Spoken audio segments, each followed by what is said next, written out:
शहजाद साहब, बानी पीटीआई ने 2 माह में हुकूमत खत्म होने की पेशगोई की और हर सियासतदान हमारी तारीख में इस किस्म की पेशगोइयां अपने हक के लिए और अपने हक में करता आया है। क्या बानी पीटीआई के हक में आने वाले कुछ फैसले और बहुत से मफरूजात या गुफ्तगू भी हुई कि दरवाजे खुलते नजर आ रहे हैं, क्या इस वजह से ये बात कह रहे हैं वो ततासुर बनता है? देखिए, आपके सवाल में एक लफ्ज है अगर मगर का, कि जो अगर मगर हो रही है इसके बारे में आपका सवाल है। जब तक आप उस अगर मगर पे ही फोकस करेंगे, उस अगर मगर पे ही फोकस करेंगे तो फिर अगर मगर का सवाल बनता रहेगा। एक आदमी है जेल से बैठ के रोजाना की बुनियाद पे कोई बयान देता है, पाकिस्तान की सारी सियासत उस बयान के गिर्द घूमती है। तो ये आज हमें सोचना चाहिए कि क्या पाकिस्तान की सियासत का महवर वो एक बयान ही होता है या वो चंद बयानात जो कि उस दिन के लिए दिए जाते हैं। पाकिस्तान की सियासत का मकसद क्या होना चाहिए? मुल्क के अंदर इस्तेहकाम, माशी इस्तेहकाम, पॉलिसीज का आना और पॉलिसीज ऐसी हों जो कि इस्तेहकाम का बायस बने, उस तरफ जाने की जरूरत है। देखिए, आज अगर बानी पीटीआई की कोई शिकायत है, उनको कोई शिकायत है या उनके साथ किसी को कोई शिकायत है, उनके साथ किसी को शिकायत तो होनी नहीं चाहिए। मुकदमात अदालत में हैं, वहां अदालतें फैसला करें उस चीज का। ये खुद से हम रोजाना क्यों एक मसला बना के, इशू बना के उसको डिस्कस करना शुरू कर देते हैं अपने मुल्क की सतह के ऊपर? वरना उनके लोग तो एक सूबे की हुकूमत लेके बैठे हुए हैं। शहजाद साहब, कत्ल कलामी की माजरत, मुझे इजाजत दीजिएगा, ये गुज़िश्ता रोज का बयान था और आप पहले भी इस तरह का पॉइंट ऑफ व्यू यहाँ रख चुके हैं। हमने गुज़िश्ता रोज इसको लिया भी नहीं था क्योंकि वही बात है, सॉर्ट ऑफ रेपुटेशन आती है उनके बयानात की।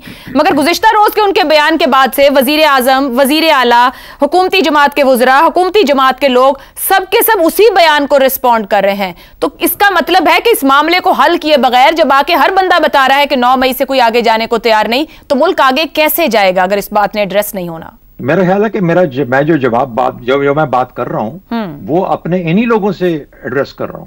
मैं इमरान खान को एड्रेस नहीं कर रहा, ना आपको एड्रेस कर रहा हूं। मैं तो उन लोगों से बात कर रहा हूं जो इसको मौजू बना लेते हैं और उस अहमियत का मौजू बना लेते हैं कि हम ना इस्तेहकाम की बात करते हैं, ना कोशिश करते हैं, ना कोई मईशत की पॉलिसी की बेहतरी की बात करते हैं, ना उसके ऊपर कोई कोशिश करते हैं, बल्कि हमारी शिकायत भी इसी एक शख्सियत के खिलाफ हैं और इसी के गिर्द घूमती हैं।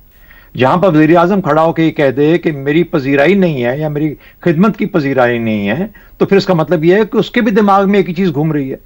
सवाल यह है कि क्या उसकी पार्लियामेंट्री पार्टी पीटीआई की वो अपनी जगह छोड़ रही है?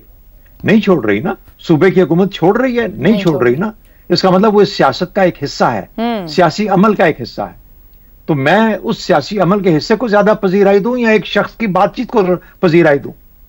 तो मेरा ख्याल, मेरी कोशिश तो ये होनी चाहिए। असद कैसर ने क्या बोला, ये कल के इंटरव्यू की बात है। असद कैसर ने कहा कि हम सड़कों पे क्यों आए, फायदा क्या होगा, उससे तोड़फोड़ होगी हमारे घर सड़कों के आने से, क्योंकि बांग्लादेश के मुमास्तर से किसने सवाल किया है करने। उसने कहा क्या फायदा उस चीज का। हाँ, उसका उनकी बुनियाद और हो सकती है कि हाँ ये मामलात असल में पीटीआई और मुक्तदरा के बीच में है और उनको आपस में बैठ के, भाई क्यों, मुक्तदरा एक हुकूमत का हिस्सा है, उसको हुकूमत का हिस्सा ही रहने दीजिए। और हुकूमत का काम एक मुल्क के अंदर, एक माशरे के अंदर एक इस्तेहकाम लेके आना है, उसकी तरफ उसको फोकस करना चाहिए। ये किसने वज़ीर आज़म को और वज़रा को बोला है कि आप रोज इमरान खान की बात लेके बैठ जाया करें? वो अपने काम क्यों नहीं कर पाते? क्यों नहीं करते काम अपना? कि पार्लियामेंट काम नहीं कर रही, सूबे काम नहीं कर रहे?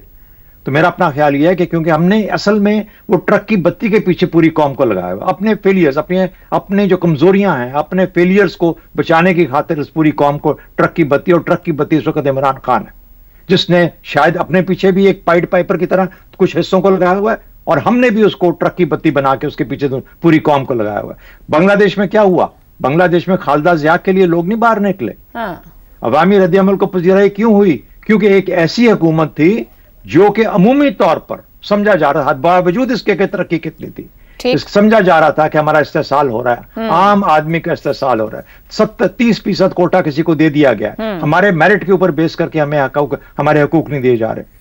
बात वहां से शुरू हुई, एक अवामी रद्द-ए-अमल था, अवाम के इंटरेस्ट में, मफाद में, खालिदा जिया के मफाद में नहीं था। ठीक हो गया। ये सीखने की बातें और फर्क करने की बातें हैं कि अवामी शऊर क्या होता है। तो हम जो सुन रहे हैं और जो लीड कर रहे हैं, खुदारा उनको भी तो थोड़ी समझ आनी चाहिए कि अगर एक आदमी को बना के सामने बुत बना के खड़ा कर दोगे, पूछना शुरू कर दोगे, तो तवज्जो उसी जगह पर रहेगी। Very valid point. बदनाम ना होंगे तो क्या नाम ना होगा। बिल्कुल ठीक है कि ट्रक की बत्ती को इग्नोर करते हुए हुकूमत को अपना रास्ता लेने की जरूरत है। हमाद साहब, आज ये भी उन्होंने कहा कि हुकूमत ने मौजूद जो रेलू कट्टे हैं वो फौज को कह रहे हैं कि पीटीआई को खत्म कर दे।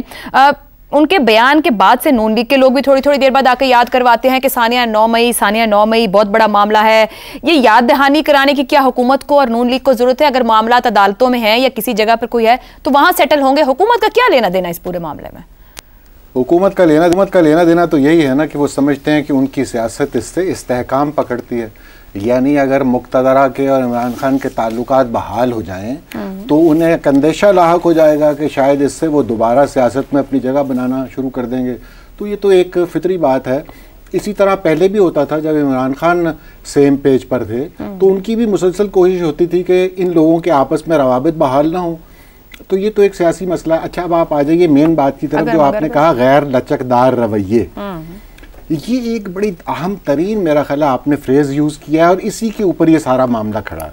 मैं ये समझता हूँ कि ये दो फरीक दोनों गैर लचकदार हैं, जिसकी वजह से हम ये गडलॉक जिसमें हम फंस गए हैं, इसकी बुनियादी वजह ये है कि अगर एक तरफ सिविलियन दिमाग हो तो कोई ना कोई हल की तरफ आप जाते हैं, लेकिन अगर आप गैर लचकदार दिमाग होंगे दोनों तरफ तो आप एक जगह फंस जाएंगे, जैसे कि हम देख रहे हैं कि क्या हो रहा है इस मुल्क में।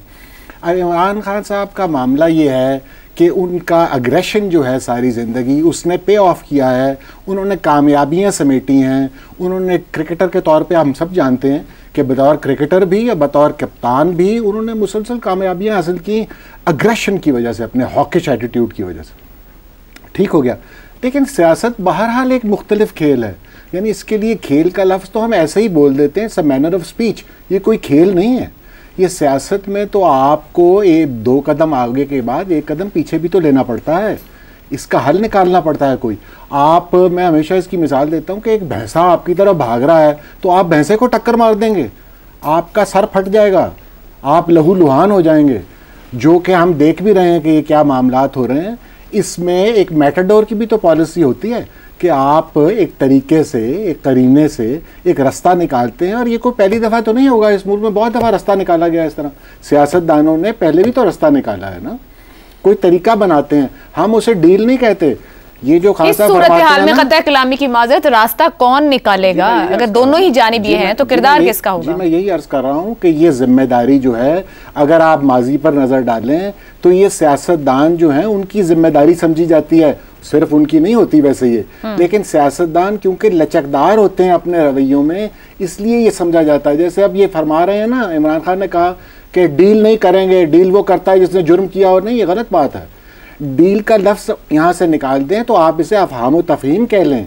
आप कह लीजिए कि भाई कोई रास्ता निकालना है, कौम एक। इमरान खान साहब की सियासी जबान या तशरीह बहुत मुख्तलिफ है। जैसे उन्होंने पहले न्यूट्रल को कुछ कहा, फिर पहले जानवर कहा, फिर कुछ कहा, आज फिर दोबारा कहा कि न्यूट्रल जानवर होता है। अब जब आपके ना सियासतदान रास्ता निकालता है, वो हुकूमत में थे तो अपने अपोजिशन सियासतदानों से बात नहीं करते थे, वो अपोजिशन में है तो हुकूमती सियासतदानों से बात नहीं कर, तो फिर बात वही है कि उनके लिए रास्ता क्या कोई आके निकालेगा या वो खुद निकालेंगे? आप बिल्कुल 100% बात दुरुस्त फरमा रही हैं। यही मैं भी कहने की कोशिश कर रहा हूं कि पहले वो कहते थे कि ये करप्ट सियासतदान है, इनसे बात नहीं हो सकती। आज वो कह रहे हैं ये 47 फॉर्म वाली हुकूमत है, इनसे बात नहीं हो सकती। यानी किसी भी सूरत हाल में उनसे बात नहीं हो सकती। तो वो गडलॉक कैसे आउट होगा फिर? जी, आपने सही कहा कि इसका तरीकाकार एक ही है और कुछ नहीं है, कि जब तक सियासतदान, अगर ये दो एक जैसे बेलचक दिमाग ये करते रहेंगे तो ये मामला जिस तरफ हम देख रहे हैं कि जा रहा है, ये इस तरफ और आगे बढ़ेगा। ठीक हो गया जी, हमें एक ब्रेक पर जाना है, लेकिन क्या हल पार्लियामेंट से निकलेगा या फिर कोई रास्ता नहीं, या ट्रक की बत्ती को इग्नोर करके हुकूमत आगे बढ़ पाएगी, ये आने वाले दिन तय करेंगे।